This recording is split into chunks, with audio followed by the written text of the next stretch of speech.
Get the ball rolling.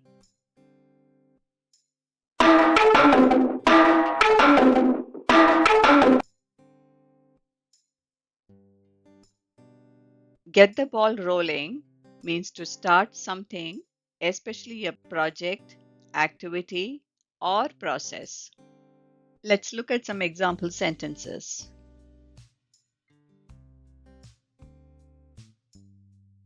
I will send the email today to get the ball rolling on the discussion.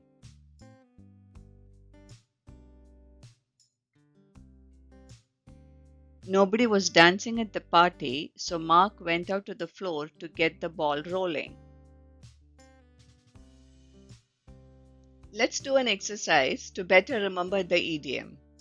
For the given sentence, replace a word or words with the idiom so that the meaning of the sentence is not changed.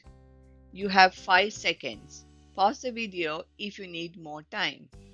We should submit our applications today to start the hiring process.